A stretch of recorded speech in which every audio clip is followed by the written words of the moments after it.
नमस्कार। देवभूमि के दंगल में आप सभी का स्वागत है। मैं हूं आपके साथ गरिमा वाजपेयी। बात करेंगे नोटिस हुआ जारी, वोट काटेंगे भारी की।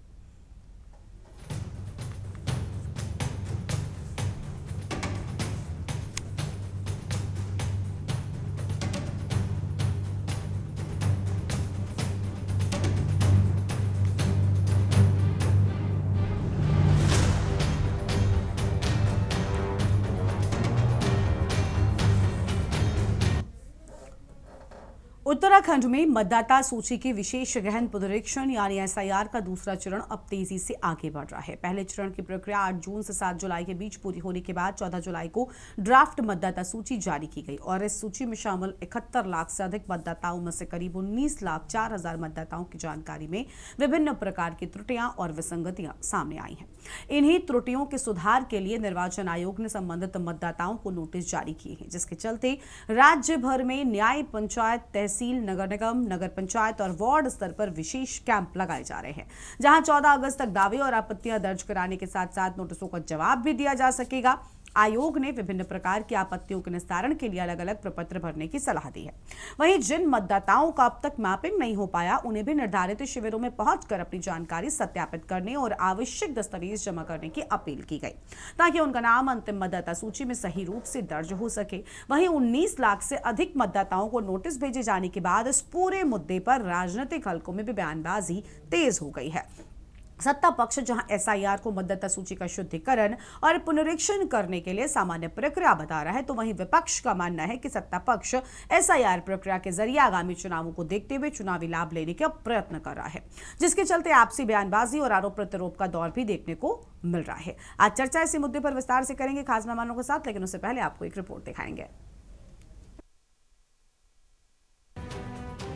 प्रदेश में आगामी विधानसभा चुनाव से पहले वोटर लिस्ट को दुरुस्त करने की कवायद अब दूसरे चरण में पहुंच गई है।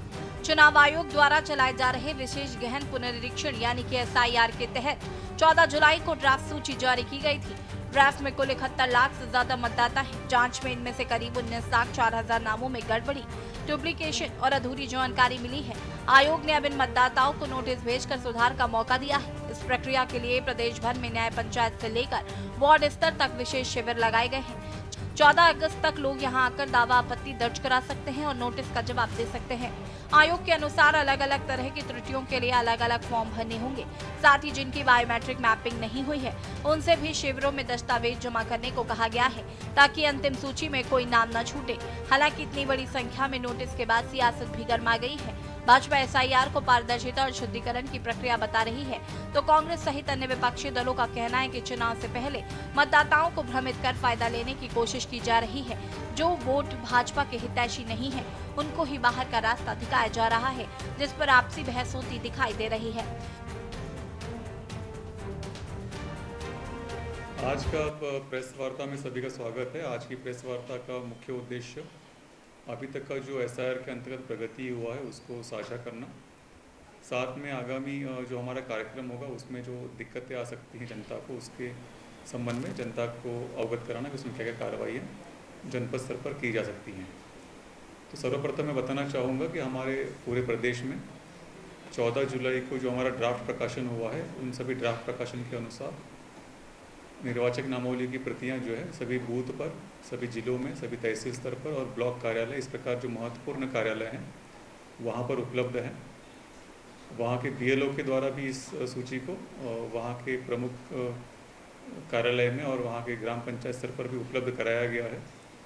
तो सभी से सर्वप्रथम अनुरोध ये है कि आप सभी मतदाता और वहाँ के जो भी संभ्रांत नागरिक हैं, आप इस सूची का एक बार अध्ययन कर लें, और अगर ऐसा कोई व्यक्ति है जिसका नाम सूची में नहीं होगा तो वो कृपया अपना फॉर्म 6 भरकर, और किसी प्रकरण में कोई त्रुटि अगर सूची में दर्ज पाई जाती है तो ऐसे प्रकरणों में त्रुटि के सुधार के लिए फॉर्म 8 भरकर अपना आवेदन प्रस्तुत कर सकते हैं। जो एसआईआर का फर्स्ट फेज़ था उस पर हम लोगों ने 14 जुलाई तक हमारा ड्राफ्ट रोल पब्लिकेशन से रिलेटेड जो काम थे उनको पूरा करने के बाद सेकंड फेज़ जो हमारा स्टार्ट हुआ है, तो नोटिस के पब्लिश होने के बाद में अब उनकी डिलीवरी का प्रोसेस स्टार्ट हो गया है और इस संबंध में हमारे लगभग 5,47,000 नोटिस डिलीवर किए जाने और वो सभी मतदाताओं को जिन्हें नोटिस दिया जाना है उनके लेवल पे बीएलओ के द्वारा व्यक्तिगत रूप से दिया जाना है और ऐप में उनका फ़ोटो भी अपलोड किया जाना है। तो ये एक बहुत मेटिकुलस प्रोसेस है, उसको समझे जाने के लिए मैंने ग्राउंड पे भी उसको पूरी तरीके से समझने के लिए आज एक जगह स्पॉट इंस्पेक्शन किया है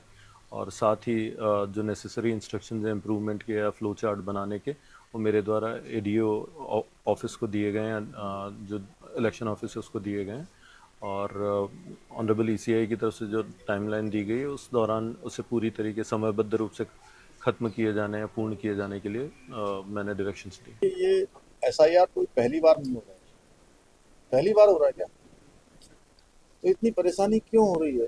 अगर कोई गड़बड़ नहीं है तो एक सामान्य प्रक्रिया है। भारत का जो हमारा निर्वाचन आयोग है, तो वो हर कुछ सालों के बाद जो है जो वोटर लिस्ट होती है, मतदाता सूची होती है, उस सूची का शुद्धिकरण करता है, उसका पुनर्निरीक्षण करता है, बार बार करता है। जो वोट नहीं है, जो गलत वोट बन गए हैं, वो वोट बाहर होते हैं। कहीं पर ऐसे बहुत सारे देशों राज्यों में इस प्रकार की शिकायतें थी, हमारे राज्य में शिकायतें जो नहीं होंगी, जो यहाँ के निवासी नहीं होंगे, जो उसकी पात्रता की सूची में नहीं आएंगे, वो स्वतः ही बाहर हो जाएंगे। या जो लोग हमारे बीच में नहीं रहे, या कुछ बच्चों की शादी होके कहीं दूसरी जगह विवाह हो गया, चले गए हैं, कोई अपने दिल्ली चले गए, बम्बई चले गए, किसी अन्य शहर में बस गए, तो उनका अपना वहाँ पर वोट बन गया है। तो यहाँ की मतदाता सूची वो शोधित होगी, वो शुद्धिकरण उसका हो रहा है, इसमें परेशानी ऐसी कोई बात नहीं। एसआईआर में जो ग्राउंड रिपोर्ट है वो बड़ी चिंतनीय है।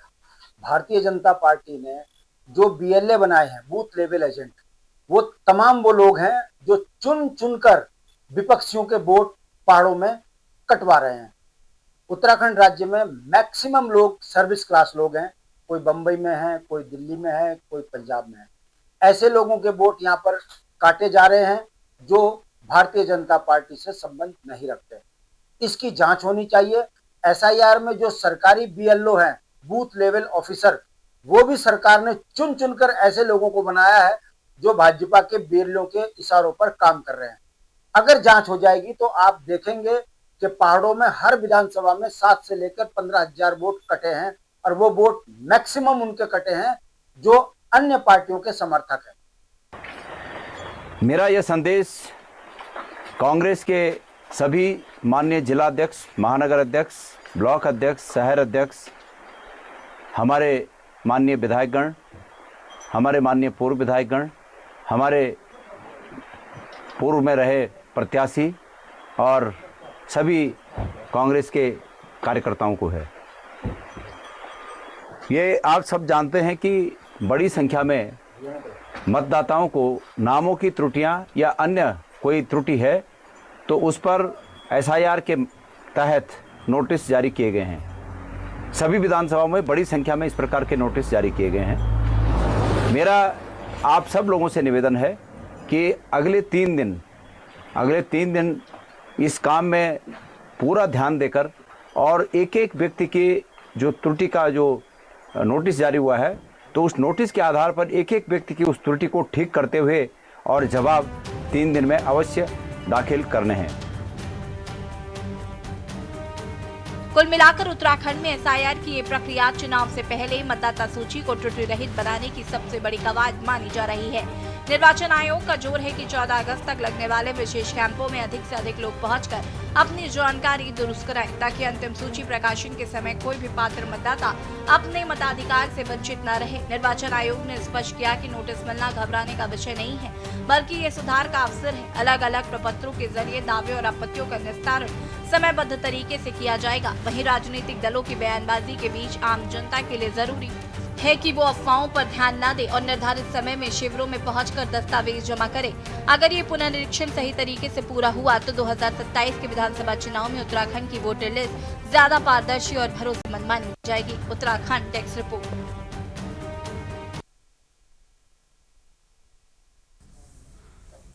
और इसी मुद्दे पर आज विस्तार से करेंगे चर्चा। गुरविंदर सिंह चंदोक जी हमारे साथ में हैं, प्रदेश प्रवक्ता भारतीय जनता पार्टी। प्रमोद कपरवाण प्रदेश प्रवक्ता हमारे साथ में जुड़े हुए हैं और शांति प्रसाद भट्ट केंद्रीय प्रवक्ता यूकेडी की ओर से हमारे साथ में है। अरुण शर्मा जी वरिष्ठ पत्रकार हैं।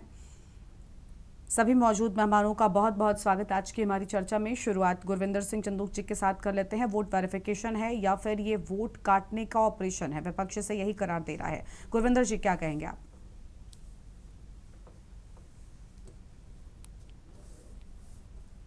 अनम्यूट कीजिए सर।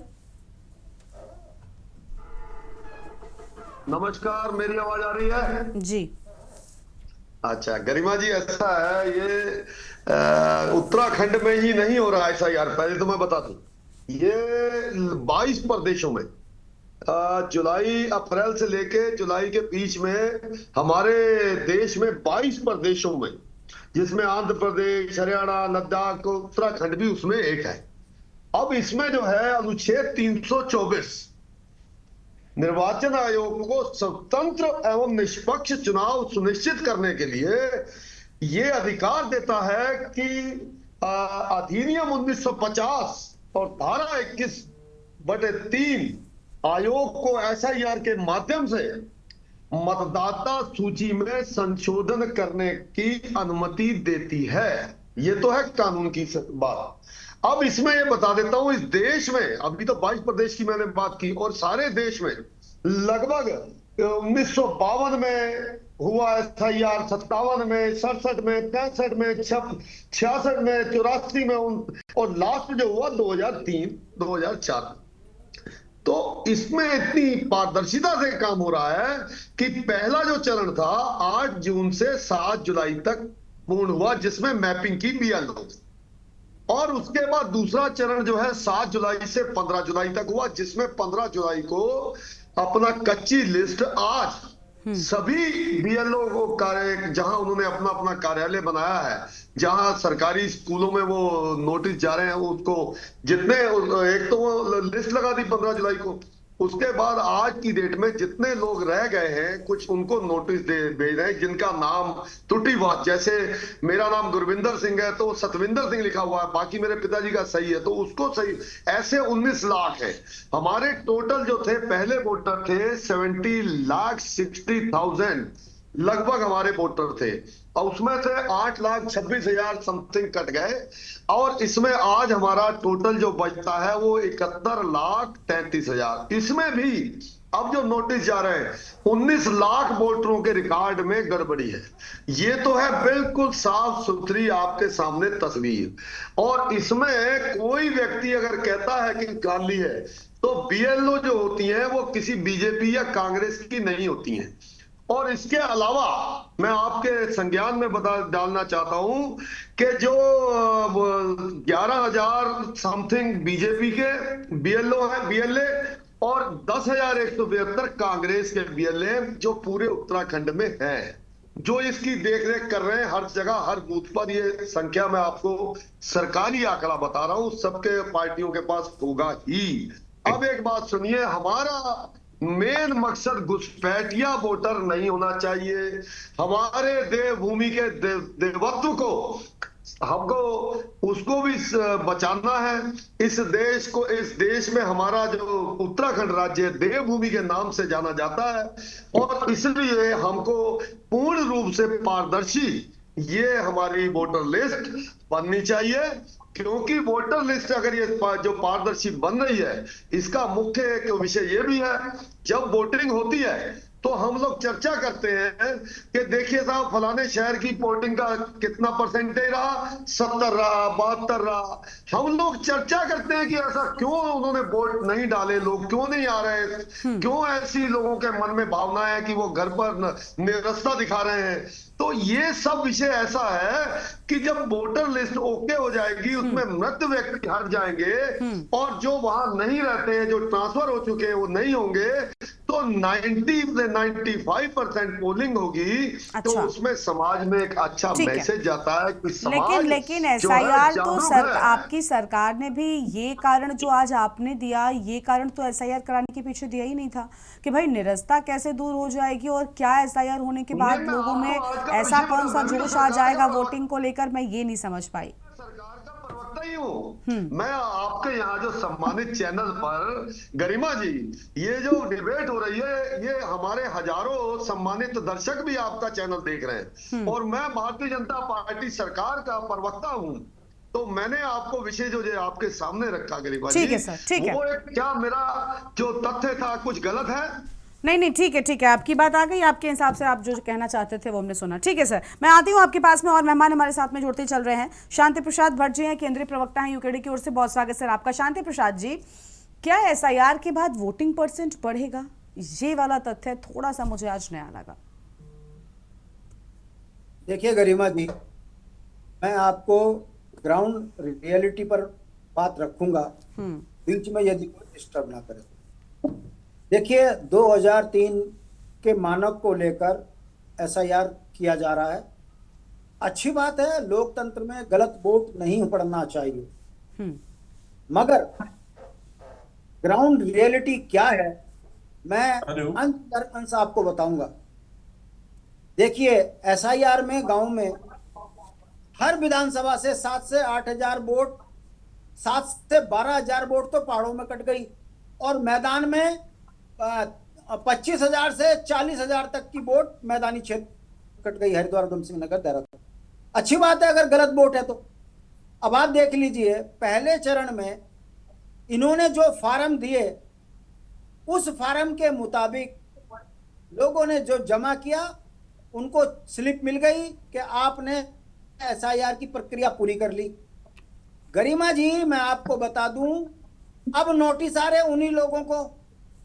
किस बात के नोटिस आ रहे हैं कि 2003 में तुम्हारा नाम कुछ स्पेलिंग मिस्टेक है और वर्तमान में कुछ और लिख दिया आपने, इसको जो है शुद्धिकरण के लिए आप आइए, जिनका नाम छूट गया वो भी आइए।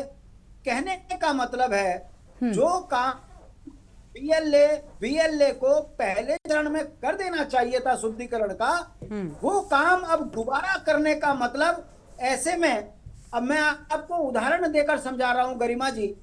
आप यदि पिथौरागढ़ में सरकारी सेवा में हैं, बड़ी मुश्किल से छुट्टी लेकर पहले फॉर्म भरा, अब दोबारा नोटिस जाएगा तो क्या आप पिथौरागढ़ से 1 हफ्ते की छुट्टी लेके फिर आओगी? कहने का मतलब है सुनियोजित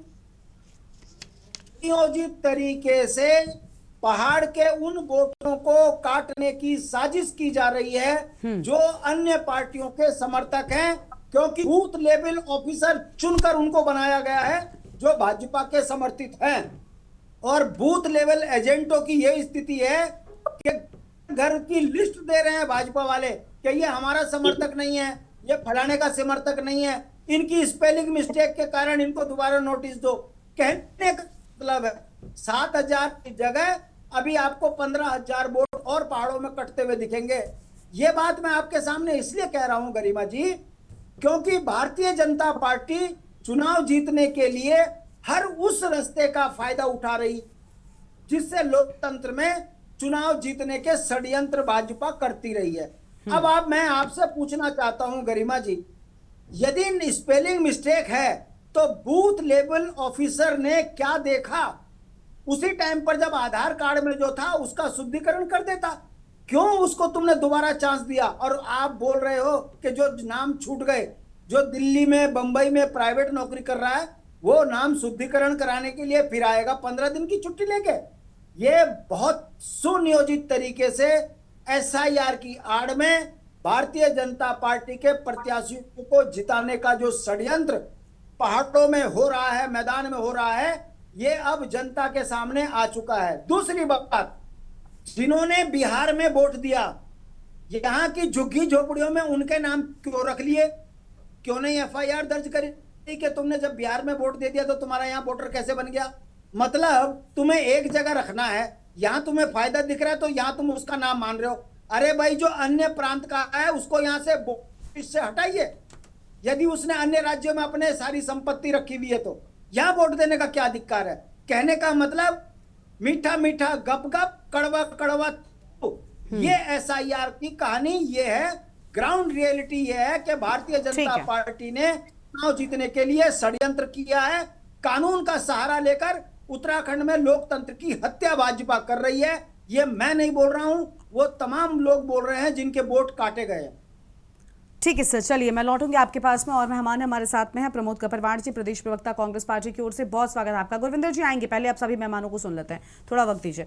प्रमोद जी क्या कहना चाहेंगे? एसआईआर की शुरुआत वोट लिस्ट में स्पष्टता लाने के लिए, पारदर्शिता लाने के लिए और गलत वोट काटे जाने के लिए हुई थी। लेकिन जब से इसकी शुरुआत हुई है तब से ही ये आरोप विपक्षों की ओर से लगाया जा रहा है कि लोगों के वोट काटने का काम जो है वो किया जा रहा है। क्या सच्चाई है आखिर? देखिए, निश्चित रूप में ये मतदाता सूची गहन परीक्षण यानी SRI जो है ये है तो बहुत अच्छा, लेकिन आप ये बताएं ये कैसा जो है, ये कैसा परीक्षण है लोगों का कि आप जो है, अभी मैं आपको बताऊं कि जब इसका ये पहले प्रक्रिया में थी तो जो BLO था वो घर घर आकर के या कैंप के माध्यम से, अच्छा उस प्रक्रिया से मुझे भी गुजरने का अवसर मिला। तो चूंकि हम 2003 से यहाँ पर देहरादून पे ही मतदाता थे, तो जो मतदाता सूची थी उसमें हमारा नाम था ही, लेकिन अब कल एक नोटिस आता है कि अब स्पेलिंग आपके नाम, बच्चे के नाम की स्पेलिंग गलत है। अब चूंकि बच्चा जो है वो कॉलेज कर रहा है, चंडीगढ़ में कॉलेज कर रहा है, अब बताओ मैं उसको उसकी शुद्धिकरण करने के लिए अब मैं फिर BLO के चक्कर काटूंगा। तो मेरा मानना यह है कि स्थानीय स्तर पर भारतीय जनता पार्टी के लोग जानते हैं कि आखिर जो है अन्य पार्टियों के जो वोट हैं उनको किस तरह से प्रभावित किया जाए। उसको प्रभावित करने के लिए आज जो है इस तरह के हथकंडे भारतीय जनता पार्टी उठा रही, क्योंकि इस पूरे अगर आप धामी का ही कार्यकाल अगर आप देखेंगे तो ये जो धामी जी का कार्यकाल रहा ये निराशाजनक कार्यकाल रहा, ये सिर्फ जुमलों का कार्यकाल रहा। अब जो चूंकि जो है चुनाव सर पर है, चुनाव जो कभी भी जो है चुनाव की जो घोषणा है वो हो सकती है, और सरकार की स्थिति यह है कि पूरे प्रदेश के अंदर सड़कें बेहाल पड़ी हुई है। अभी 2 महीने 3 महीने पहले 4 महीने पहले कह रहे थे कि प्रदेश की सड़कें काली होनी चाहिए। अच्छा, वो रातों रात उनको काली किया गया, जनता के धन का दुरुपयोग किया गया। आज स्थिति यह है कि सड़कें चलने लायक नहीं है।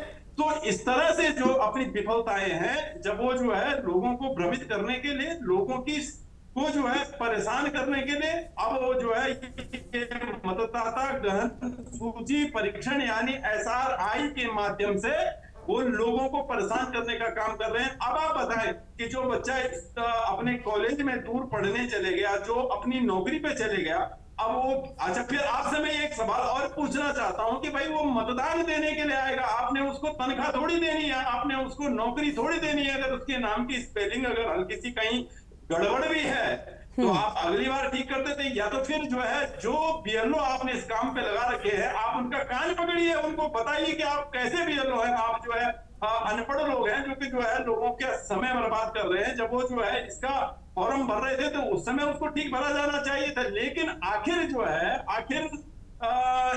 जिम्मेदारी इस प्रदेश के अंदर, इस देश के अंदर सिर्फ और सिर्फ मतदाता की जिम्मेदारी है, न सरकार की कोई जिम्मेदारी है और न शासन की कोई जिम्मेदारी है। ये कहें कि प्रदेश ही नहीं देश के अंदर अंधेर नगरी और चौपट राजा का जो काम चल रहा है ये लोग इसको समझ रहे हैं।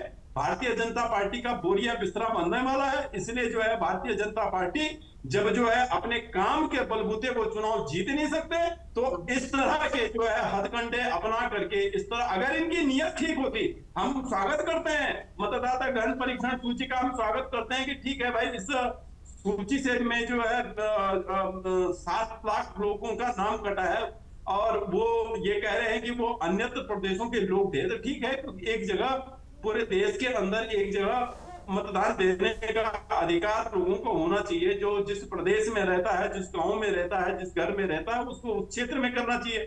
लेकिन आप SRI के माध्यम से अब हमारे जैसे जो स्थानीय लोग जो यहीं पैदा हुए, यहीं सब कुछ उनका हुआ, अब आप उसमें कह रहे हैं कि जो है 2003 में अगर कोई बेटी वो जो है उसकी शादी नहीं, बिल्कुल अलग अलग कंडीशंस हैं और उसमें अलग अलग हर व्यक्ति की सिचुएशन है। ठीक है, तो निश्चित रूप में जो है भारतीय जनता पार्टी हर मोर्चे पर विफल साबित हुई है। जैसी पार्टी ने काम किया नहीं और उसके बाद जो लोगों को ठगने का काम। ठीक है सर, प्रमोद जी लौटेंगे हम आपके पास में, अपने और मेहमानों को भी हम जोड़ते चलेंगे, उनके साथ चर्चा को आगे बढ़ाएंगे। इससे पहले एक ब्रेक के लिए आप रुक रहे, जल्द लौटेंगे।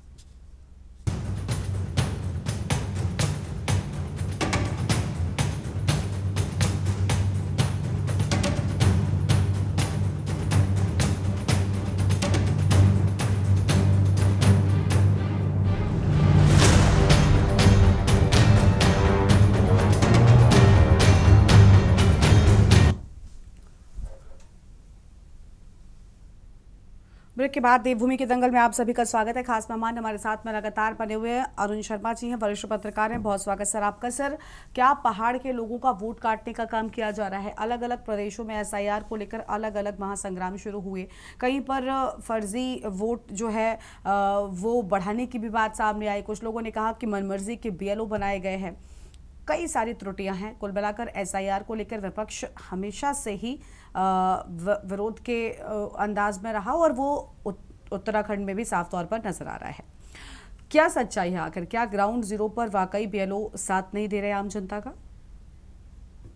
गरिमा, देखिए, इससे पहले बिहार और पश्चिम बंगाल में भी एसआईआर हो चुका है और दोनों जगह पोलिंग परसेंटेज बढ़ा था, अगर आपको याद हो, और वहां भारतीय जनता पार्टी की जीत हुई थी।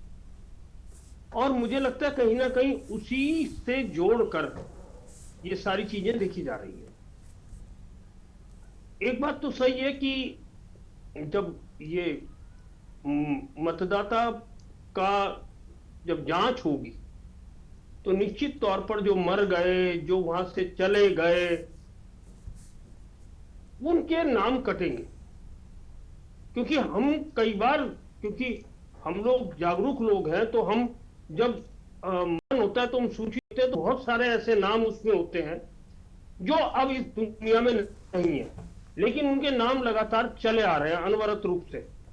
तो जब वो नाम कटेंगे और उसके बाद जो यहां से चला गया है, जो यहाँ का निवासी नहीं है, उसका नाम था, और वो नाम अब जब फिर से उससे सबूत मांगा जाएगा कि वो यहाँ का निवासी है या नहीं, यार वो कट जाएगा, तो निश्चित तौर पर वो वोटर कम तो होंगे, लेकिन वो एक्चुअल वो होंगे जो वोट डालने की स्थिति में होंगे। इसीलिए हमने देखा कि बिहार में, पश्चिम बंगाल में वोटिंग पोलिंग परसेंटेज बढ़ गया था, अगर आपको याद हो। वरना अक्सर अगर आप लगाएं तो 55, 60, 62 इस तरह पोलिंग परसेंटेज रहता है, तो ये बढ़ेगा। दूसरी चीज, ये कहना मुझे लगता है कि बहुत सही नहीं है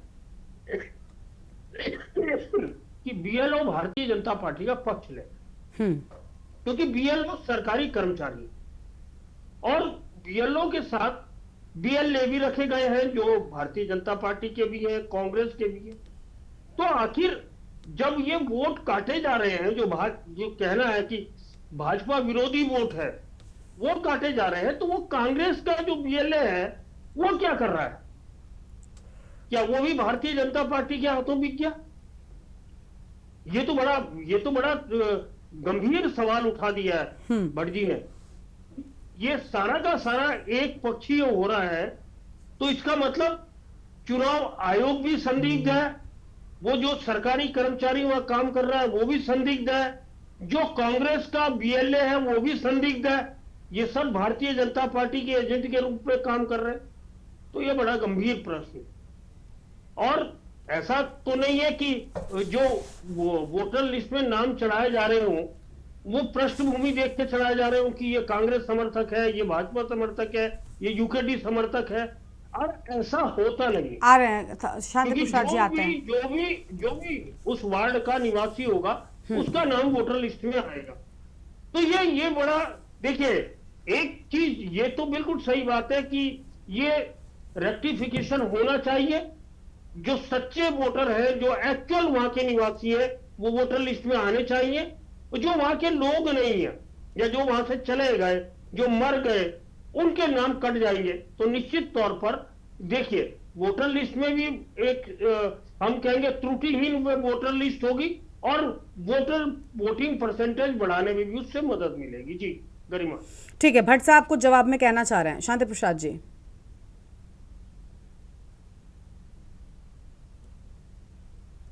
अनम्यूट कीजिए, आप अनम्यूट कीजिए पहले तो। देखिए गरिमा जी, सुनने में कितना अच्छा लगता है। अरुण भाई ने जो बात कही, सुनने में आम जनमानस को ऐसा ही लगेगा कि वो सही बोल रहे हैं, मगर धरातल में अरुण की जगह करुण कर दूं, शर्मा की जगह चर्मा कर दूं, ये त्रुटि उस समय पर क्यों नहीं पकड़ी गई जब नामों की गलती थी? तो ये सुनियोजित तरीके से नाम में जो है गड़बड़ हो रहा है। मैं पूछना चाहता हूँ, लेकिन ये तो ऐसा है, मैं आपको बताती हूँ शांति प्रसाद जी, अच्छा मैं बस ये जानना चाहती हूँ इसका एसआईआर से क्या लेना देना है, क्योंकि मैं खुद आपको एक उदाहरण के साथ बताऊंगी। मेरे अपने घर में मेरे पिताजी के नाम एसआईआर का जब जिक्र भी नहीं था, उसके पहले से गलत लिख दिया था। तो इसके लिए एसआईआर को दोषी ठहराना कैसे? हाँ, ये मैं मानती हूँ कि गलती होती है और बहुत मेजर गलती होती है, छोटी मोटी गलतियां नहीं। महिला को पुरुष लिख दे रहे हैं, कुछ भी लिख दे रहे हैं। मैं एसआईआर प्रक्रिया की गलती की बात नहीं कह रहा हूँ, वो बहुत अच्छी बात है, होना चाहिए, फर्जी वो खत्म होना चाहिए। मैं ये कह रहा हूँ कि बूथ लेवल ऑफिसर जो है सरकारी एम्प्लॉई है, अगर नामों में कहीं त्रुटि है 2003 में या 2026 में, तो त्रुटि वो वहीं का वहीं सीधा सही कर दे। वो किस लिए बैठा रखा उसको, बीएलओ को? बीएलओ केवल इसलिए बैठा हुआ है कि वो नामों में त्रुटियों को आगे बढ़ाए और उसके बाद फिर डेट ले। ये जो समय खराब करना है और इसको बहाना बनाकर वोट का जो है, मेरी उस पर आपत्ति है। मैं अरुण भाई से पूछना चाहता हूं, आपका नाम अगर एक स्पेलिंग मिस्टेक कर दी तो वो कौन कर रहा है? अरुण भाई कर रहे हैं क्या?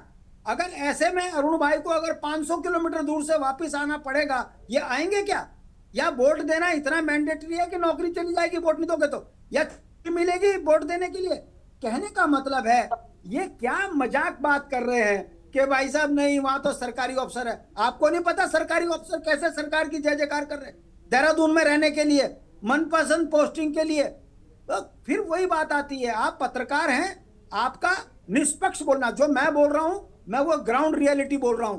या तो आपका बीएलओ अनपढ़ जाहिल है जो स्पेलिंग मिस्टेकों को नहीं पकड़ पाया पहले, या उसके पास वो अधिकार ही नहीं वो कोई त्रुटि को सही कर सके। ये त्रुटि को सही करने का अधिकार यदि उस पर नहीं है तो फिर पहली एसआईआर का मतलब क्यों अब दोबारा उसको नोटिस दिया जा रहा है? ऐसे में क्या 50,000 आदमी आएंगे उत्तराखंड में दोबारा अपना वोट ठीक कराने? हम सर्विस क्लास लोग हैं, कोई दिल्ली बंबई में। ये झूठ और ये भाजपा के एजेंडे में जो बात बोली जाती है, मुझे लगता है लोकतंत्र में इससे बड़े शर्मसार बात नहीं है कि अधिकारी झाड़ू मारते हैं और पत्रकार बैठ के जय जयकार करते हैं और ग्राउंड रियलिटी में आदमी के वोट कट रहे हैं। यहां दुख होता है मुझे। हम जो बोल रहे हैं, मैं झूठ बोल रहा हूं क्या?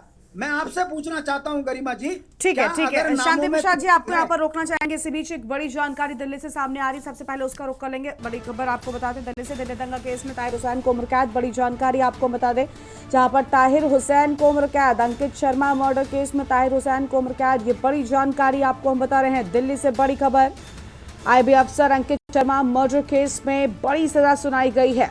ताहिर हुसैन को उम्र कैद की सजा मिली। कड़कड़डूमा कोर्ट सभी 5 दोषियों को उम्र कैद की सजा। अहम जानकारी आपको हम बता रहे हैं, दिल्ली दंगा केस में ताहिर हुसैन को उम्र कैद की सजा। अहम जानकारी आपको हम बता दें, अंकित शर्मा मर्डर केस में ताहिर हुसैन को उम्र कैद। ये बड़ी खबर सामने आई है दिल्ली से। बड़ी खबर, आईबी अफसर अंकित शर्मा मर्डर केस में ये बड़ी सजा सुनाई गई है।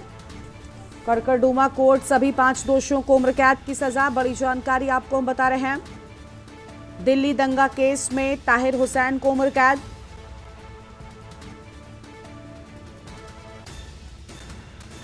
बड़ी जानकारी आपको हम बता रहे हैं, आईबी अफसर अंकित शर्मा मर्डर केस में सजा की बात सामने आई है। आईबी अफसर अंकित शर्मा की हत्या के मामले में कोर्ट ने ताहिर हुसैन समेत 5 दोषियों को उम्र कैद की सजा सुनाई है और इसे गंभीर घटना बताया है। बड़ी जानकारी आपको हम बता दें, फरवरी 2020 में दिल्ली दंगों के दौरान आईबी अधिकारी अंकित शर्मा की हत्या के मामले में कड़कड़डूमा कोर्ट ने यह बड़ी सजा सुनाई है। पूर्व पार्षद ताहिर हुसैन को सजा का ऐलान, उम्र कैद की सजा दी। बड़ी जानकारी आपको हम बता रहे हैं और साथ ही इस घटना को गंभीर घटना बताया है।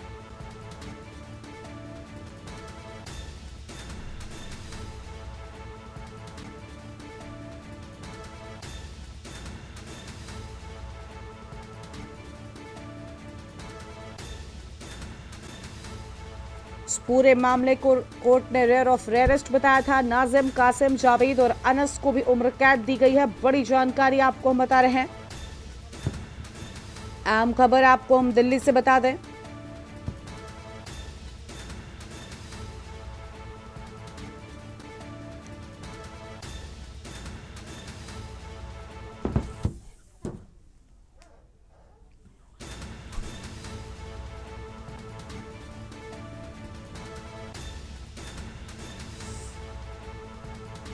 अंकित शर्मा मर्डर केस में ताहिर हुसैन को उम्र कैद की सजा। आईबी अफसर अंकित शर्मा मर्डर केस में सजा सुनाई गई। 5 आरोपियों को दोषियों को सजा सुनाए जाने की बात सामने आई है। वापस से अपनी चर्चा का रुख कर लेंगे। हमारे साथ में खास मेहमान लगातार बने हुए गुरविंदर सिंह चंदोक जी का रुख करते हैं, प्रदेश प्रवक्ता हैं भारतीय जनता पार्टी की ओर से। गुरविंदर जी, क्या कहना चाहेंगे? एसआईआर प्रक्रिया को लेकर जो लापरवाहियां बरती जा रही है उसको लेकर भी विपक्ष खास तौर पर नाराज है। मेरी आवाज आ रही है? जी बोलिए। देखिए, मुझे ऐसा लगता है ये एसआईआर की डिबेट में अभी यहाँ स्वस्थ डिबेट के विषय सारे लोग अपना रख रहे हैं, लेकिन एक दूसरे को कभी टारगेट मत कीजिए। पहले तो यहाँ बैठे हैं। अभी हमारे अरुण जी ने बहुत अच्छी एक बात कही कि क्या अगर कांग्रेस, बीजेपी या कोई तृतीय पक्ष बैठा है यहाँ, तो उसे ये देखना चाहिए कि ये जो एसआईआर हो रहा है, मैंने अभी संख्या भी बताई कि लगभग 11,000 वोटर जो था, वो 11,000 जो बीएलए है वो बीजेपी का है, और 10,000 बीएलए का मतलब क्या आप समझिए, जो पार्टियों के बैठे, क्या वो किस लिए बैठे हैं? अच्छा, किसी चीज की प्रक्रिया, आपने कहा भाई वो पहले सही क्यों नहीं करा उसने, वो बाद में क्यों नहीं सही करेगा? अरे भाई ये तो कानूनी प्रक्रिया है, एसआईआर है, इसका ये कोई ईसीआई जो है, इलेक्शन कमीशन, ये किसी के अधीन नहीं है। ये सुप्रीम कोर्ट, ना संसद, ना सरकार ईसीआई को वोटर लिस्ट बनाने से नहीं रोक सकता, उनके नियमावली को नहीं हटा सकता। तो राष्ट्रपति, पीएम, सीएम कोई भी ईसीआई के आदेश को नहीं बदल सकता। ये आप खाली देखिए, आपके बीच में नहीं बोला। शांति प्रसाद जी, शांति प्रसाद जी, प्लीज प्लीज एक एक करके आप लोग शोर मत करिए। गरिमा जी, हाँ बोलिए। बोलिए। मेरी सुनिए, आपके अभी नॉलेज में मैं एक चीज और डालना चाहता हूँ। ये ऑफलाइन ही नहीं है, ये ऑनलाइन भी है। वोटर से .eci.gov.in पर जाएं और वोटर हेल्पलाइन ऐप का उपयोग करें, उसमें अपना फॉर्म जो है अपलोड करें। ये सब चीजें हैं। ये दूसरा ऑप्शन भी है जो आपको शायद पता नहीं है अभी, इसको आप देखिए और चेक कीजिए। दूसरी बात, आपको मैं एक बात बता देता हूं, उत्तराखंड जो है ये सीमांत राज्य है, और कांग्रेस, मेरा सम्मानित बंधु अभी कह रहे थे, तो मैं एक बता देता हूं कि कलकत्ता, पश्चिमी बंगाल, वहां 7.66 करोड़ वोटर पहले थे। पता कितने कटे? 90,66 लाख यहां से कट गए। और वो कैसे कटे? 24 लाख तो उसमें मृत थे, और उसके बाद 27 लाख ऐसे आदमी थे जो डुप्लीकेट अपने कागजों से अपना काम कर रहे थे। अब मैं आपको अगली बात बताता हूं। फॉर्म नंबर 6, 7, 8, ये 3 बड़े महत्वपूर्ण एसआईआर में विषय है। ये मैं आंकड़ों से इसलिए बता रहा हूं क्योंकि आपका तो खाली इल्जाम लगाने का काम है, लेकिन बीजेपी का ये पक्ष रखना तथ्यों के आधार पर, यानी कि आपको कुछ पता लगे। मैं कहता हूं फॉर्म नंबर 6 था, वो वह व्यक्ति भरेगा जो बीएलओ को से मिलने से रह गया। अभी जो लिस्ट लगने के बाद, जैसे कोई कहीं नौकरी करता बाहर, वो आएगा अपना, आज भी, ये तब की बात छोड़िए आप, आज भी वो फॉर्म नंबर 6 भरेगा, उसमें 2 महत्वपूर्ण आईडी देगा, और फिर वो चाहे ऑनलाइन या ऑफलाइन जमा करेगा। एक बिजली का बिल उसको जरूर देना पड़ेगा, बिजली का बिल और स्थायी प्रमाण पत्र जो रह गए अभी तक, जो अलग हुए। फॉर्म नंबर 7, ये वो फॉर्म नंबर 7 है जिसमें हमारा आजकल ये घुसपैठिया भगाओ और वोटर बचाओ, ये वो है कि जिसपे आपको शक हो, ऑल ऑफ उस शहर का कोई व्यक्ति भी अगर वहां जाता है और लिस्ट जो चस्पा है, जो आज जो लिस्ट चस्पा है बीएलओ ने कर रखी है, उसमें फॉर्म नंबर 7 आप भरिए, आपत्ति लिखिए, ये व्यक्ति यहाँ नहीं रहता, ये बाहर विदेश में रहता है, इसको वोट को, इसका पुनर्निरीक्षण कीजिए। इसका नाम ही पुनर्गैन निरीक्षण है। फॉर्म नंबर 8, इसका नंबर 3 फॉर्म है। इसका वो वोटर है जो दिल्ली रहता है। हमारा उत्तराखंड का जो व्यक्ति दिल्ली रहता है, वो अपना यहाँ आएगा और वो अपना जो है ट्रांसफर वहां से लिखवा कर लाके अपना फॉर्म नंबर, आज भी ये एसआईआर तो हमारा तो इसको इतना जटिल बनाने का काम क्यों किया गया? अरे गुरविंदर जी, इसको इतना जटिल बनाने का काम क्यों किया गया? बात तो यही है ना कि भाई इतना वक्त कौन देगा? नहीं गरिमा जी सुनिए, ये जटिलता नहीं है। आप एक बात बताइए, इसमें ऑनलाइन भी है, ऑफलाइन भी है। मेरे बहुत से मित्रों ने जो यहाँ नहीं रहते, जो अपना जो सर्विस करते हैं बेंगलुरु, उन्होंने ऑनलाइन अपने सारे डॉक्यूमेंट जमा करके उनका आज लिस्ट में नाम आया हुआ है। देखिए ये बड़ा उत्तराखंड तो साक्षर प्रदेश है, कोई ये गांव देहात का नहीं है। और दूसरी बात मैं एक और कह देना चाहता हूं, देखिए ये बिहार की बात भी कर रहे थे, वहां भी 65 लाख वोटर कटा है। और कहीं एक चीज मेन सुनिए, कहीं 65 कटा और पश्चिम बंगाल में कटा है 90 लाख। एक सिंगल केस कोर्ट कचहरी। हिंदुस्तान एक लोकतांत्रिक देश है, यहाँ पर सभी कोर्ट में हर चीज सुनी जाती है, लेकिन हमें तुष्टीकरण नहीं संतुष्टीकरण चाहिए। और रही कांग्रेस जी की बात, अभी मेरा सम्मानित बंधु कह रहे थे कि अब ये कांग्रेस का सुपड़ा, बीजेपी का सुपड़ा साफ होने वाला है। अरे भाई साहब, आप तो ये कब से 22 में कह रहे थे, फिर 24 में कह रहे थे, पूरा सुपड़ा साहब 24 में, उसके बाद निगम के इलेक्शन 11 निगम, उसमें सुपड़ा साहब आपका। आपकी पार्टी का हिसाब तो ये है कि प्रदेश अध्यक्ष क्या कहता है, नेता प्रतिनिधि उसको काटता है, पूर्व मुख्यमंत्री की चित्र उसको बैठाते नहीं है। आपकी स्थितियां जो है आज बहुत ही हास्यास्पद हैं। अरे आप हमारी पार्टी को छोड़िए ना, हमारी पार्टी, अरे आप सरदार जी आप हमारी पार्टी को छोड़िए, आप हमारी पार्टी के प्रवक्ता नहीं है, अपनी पार्टी के बारे में बताइए। तुम्हारी जो भगवान का चंदा चूर रहे हो, जो बलात्कारियों की पार्टी है तुम्हारी, जो बलात्कारियों को प्रशिक्षण देते हो, चंदा चोरों की पार्टी है आपकी, भगवान का चंदा चोर तुम्हारे हो।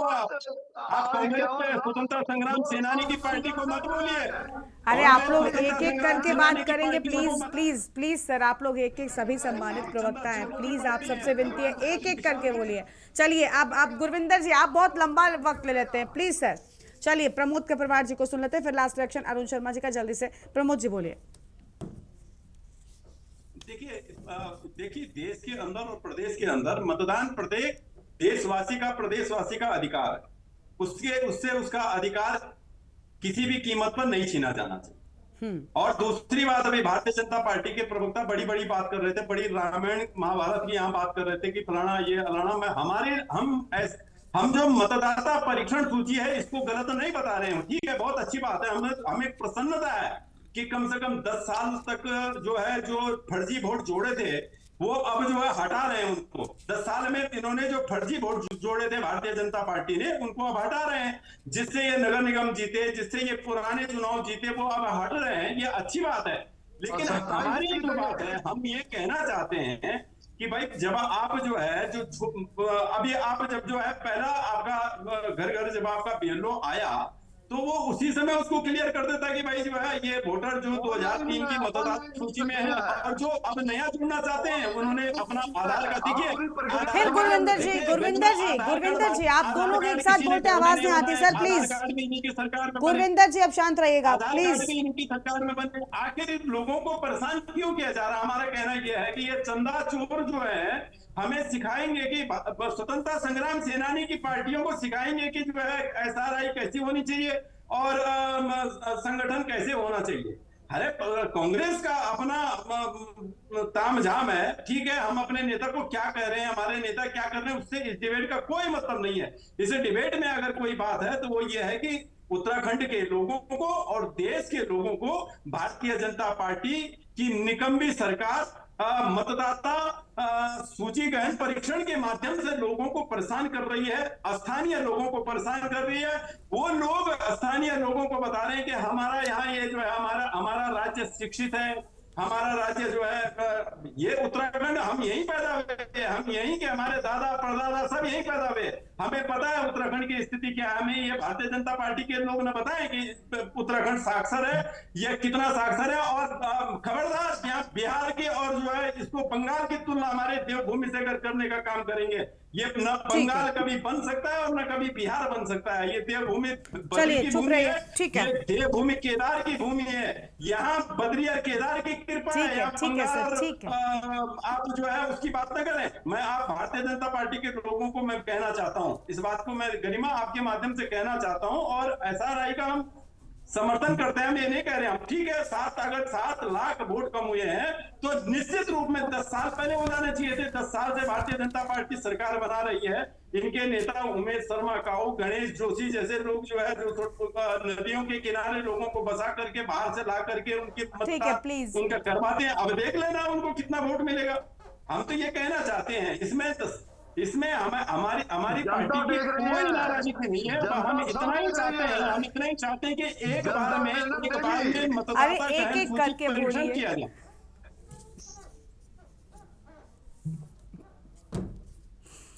ठीक है अरुण जी, ये जो विवाद है एसआईआर को लेकर, मैं देख रही हूँ जब भी हम एसआईआर पर चर्चा करते हैं कुछ ऐसी तस्वीर होती है, हर व्यक्ति अपनी बात रखना चाहता है। शांति प्रसाद जी तो अपनी बात रखकर चले भी गए।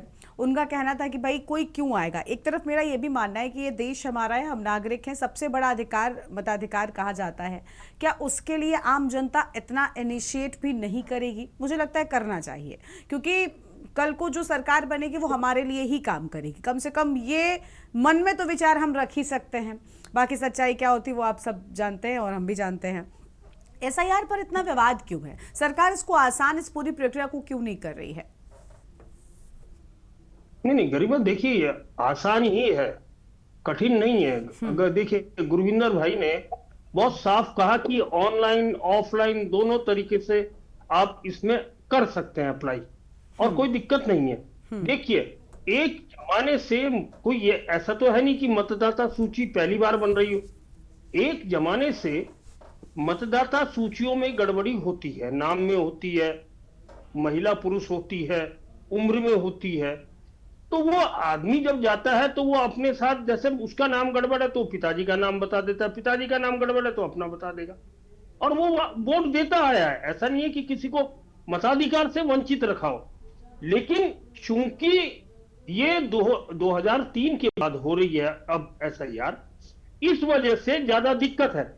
और पिछले 12 साल से केंद्र में भाजपा की सरकार है, इस प्रदेश में 9.5 साल से भाजपा की सरकार है। इसलिए ये आरोप लगाया जा रहा है कि कहीं ना कहीं ये सरकार के स्तर पे गड़बड़ी हो रही है, जबकि ऐसा कुछ नहीं है। आप ये देखिए, बीएलओ सरकारी कर्मचारी, बीएलए पॉलिटिकल पार्टी का आदमी, चाहे वो बीजेपी का हो या कांग्रेस का हो। अब यूकेडी को तो मौका नहीं मिला बीएलए बनाने का, क्योंकि इन्होंने इतने जितने उनको परसेंटेज वोट चाहिए थे वो नहीं आए इनके। तो केवल यहां बैठ के बड़ी बड़ी बात करना और उसके बाद भाग जाना, यह हमेशा से रहा है। तो देखिए सारे लोग अपना अपना काम कर रहे हैं, अपनी अपनी जिम्मेदारी निभा रहे हैं। अगर गुरविंदर भाई इतनी तैयारी करके आया है तो कहीं ना कहीं कोई बात तो होगी।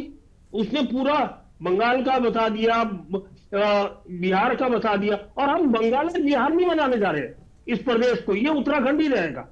प्रमोद भाई की बात थी बंगाल, अरे ये एसआईआर की तुलना हो रही है कि एसआईआर वहां भी हुआ तो वहां परसेंटेज बढ़ा। ये थोड़ी कहा जा रहा है कि उत्तराखंड को बंगाल बना दो, बिहार बना दो।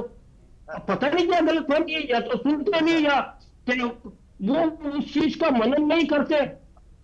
केवल पॉलिटिकल एजेंडे के तहत बुराई करनी है सरकार की और कांग्रेस की। और बलविंदर भाई सरकार के प्रतिनिधि नहीं है, ये भाजपा के प्रवक्ता है। तो भाजपा की सरकार है इसलिए ये माना जाता है कि ये सरकार के भी प्रवक्ता है। तो स्थिति ये है, अब एसआईआर हो रही है, दोबारा मौका मिल रहा है। जिनके नाम छूट गए, जिनके नाम में गड़बड़ी है, दोबारा मौका मिल रहा है। तो उस मौके का फायदा उठाने की जरूरत है या उसका विरोध करने की? ठीक है जी गरिमा। ठीक है सर, जल्दी से गुरविंदर जी एक लास्ट रिएक्शन आपका। देखिए, मैंने अभी हमारा कांग्रेस के सम्मानित बंधु हमारे बैठे थे, वो बोले कि हम यहाँ रहते हैं, और मैं ये एक बात मैं कह देना चाहता हूँ, मेरी भी कर्म भूमि उत्तराखंड है, मेरी भी जन्मभूमि उत्तराखंड है, और ये प्यारा उत्तराखंड सारे जहां से अच्छा ये उत्तराखंड हमारा, हम बुलबुले हैं इसकी, ये गुलसिता हमारा, ये सबका हमारे सब लोगों का मिला गुलदस्ता है। बात सिर्फ तुष्टीकरण की है कि तुष्टीकरण से हमको बड़ी नफरत है। आज अगर देवती उत्तराखंड में हमारे धाकड़ स्वामी जी ने एक विषय रखा, मैं आपके सामने रखना चाहता हूं बात को समाप्त करने से पहले, कि आज उत्तराखंड में जो डेमोग्राफी सीमांत राज होने की वजह से, आज कांग्रेस की ढुलमुल नीति और तुष्टीकरण नीति की वजह से आज यहाँ पर 10,000 से ऊपर एकड़ लैंड जो जिहाद में लैंड जिहाद के नाम पर पूरे उत्तराखंड में जो बना दी गई, क्या वो बीजेपी ने बनवा दी?